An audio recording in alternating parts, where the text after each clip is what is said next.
Vocês lembram que a gente já falou sobre isso aqui, né? A diferença é que a gente falou disso lá em espelhos esféricos. Lembram disso?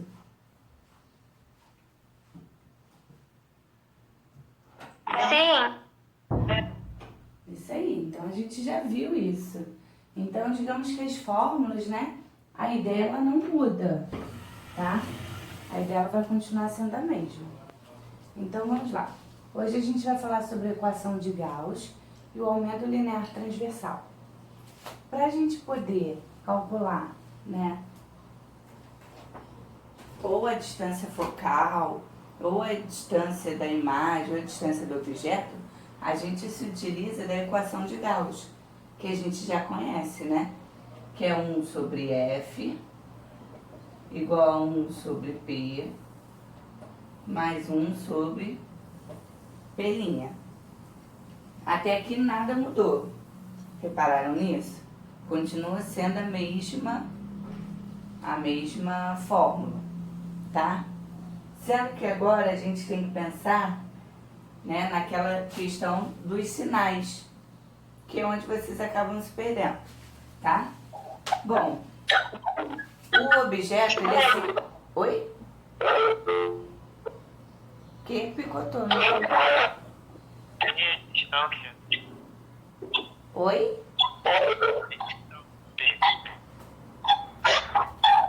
Não entendi não, gente. Fala de novo.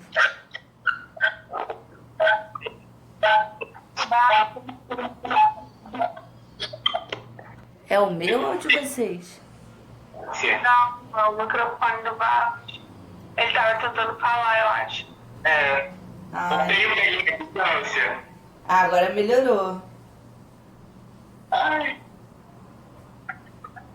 Fala, Deus me livre ficar quieto na aula, né? Verdade, gente, já tô acostumado. Eu já assumi meu título de chato do EAD, não tem como ficar quieto mais. Isso aí. Muito bem.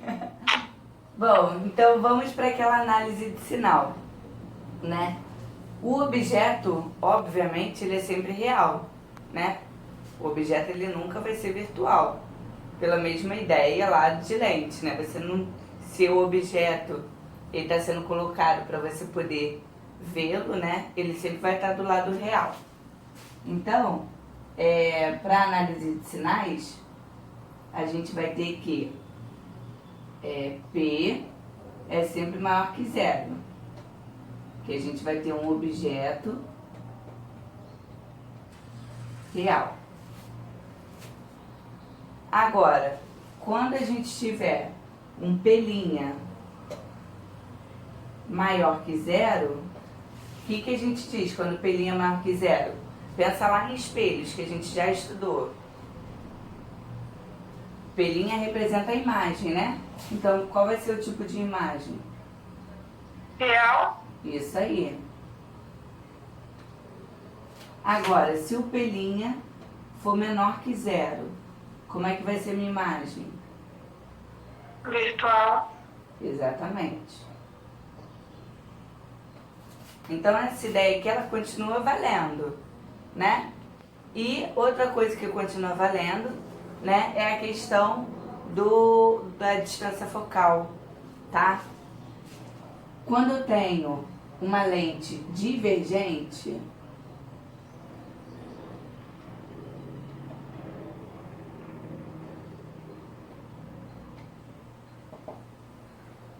o que acontece com a minha distância focal? O que acontece com a lente divergente? Ela só me gera que tipo de imagem?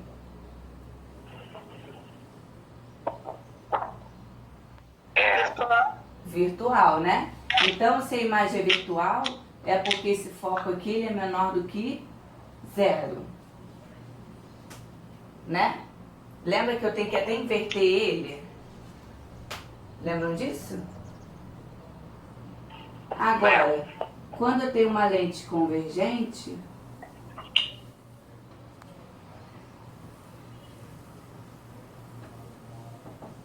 aí sim a minha distância focal é maior do que zero, tá? Então observem que isso daqui, ele muda um pouquinho com relação a espelhos. Em espelhos é o contrário, né? Então vamos lá. E agora a gente vai falar sobre o aumento linear. Aqui a gente só fez o estudo da equação de Gauss, né? E os sinais dela. Agora a gente vai falar sobre o aumento linear. Como é que eu calculo um aumento linear?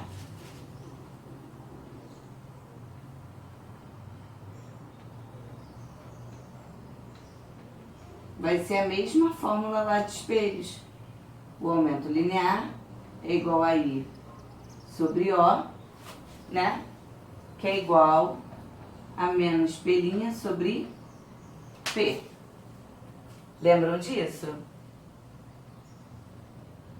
Então, se eu pensar nessa parte aqui, ó, A igual a I sobre O.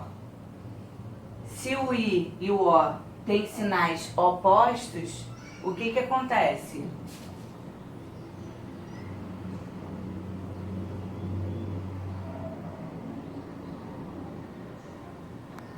Quem lembra? Então, aqui na última. O aumento linear é negativo. Isso aí. E se o aumento linear vai ser negativo, qual é o tipo de imagem? Ela vai ficar o quê? Invertida. Isso. Continua valendo as mesmas regras. Sim.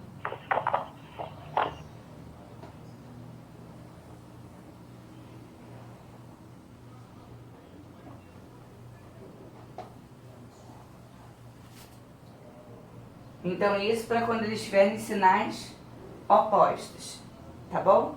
Ou seja, o aumento linear for negativo. E, para não esquecer de nada.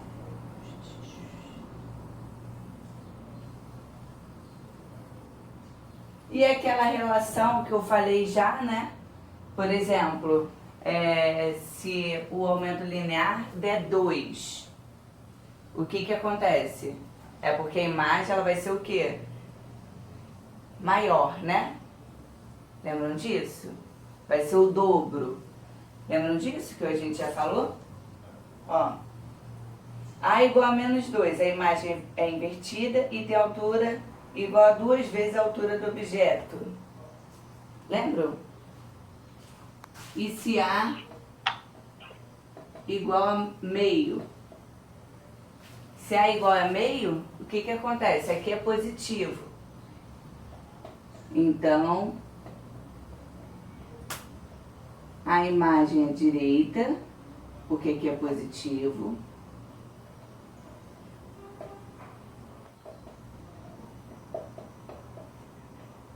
E esse meio representa o quê? Que a Que a imagem é metade da altura do objeto. Exatamente.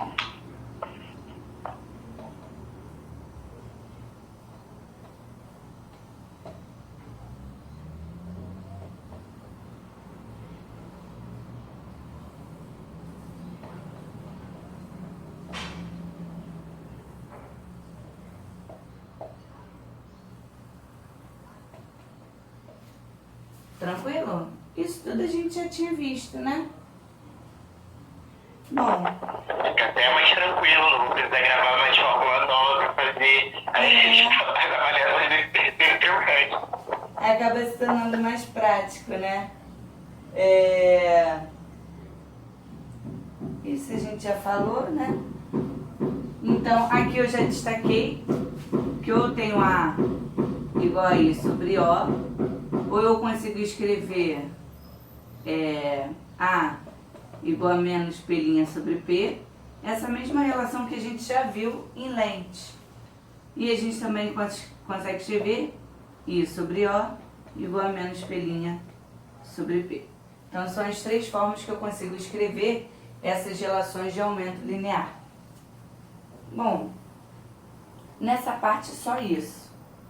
Alguém tem alguma dúvida? Quer fazer alguma pergunta?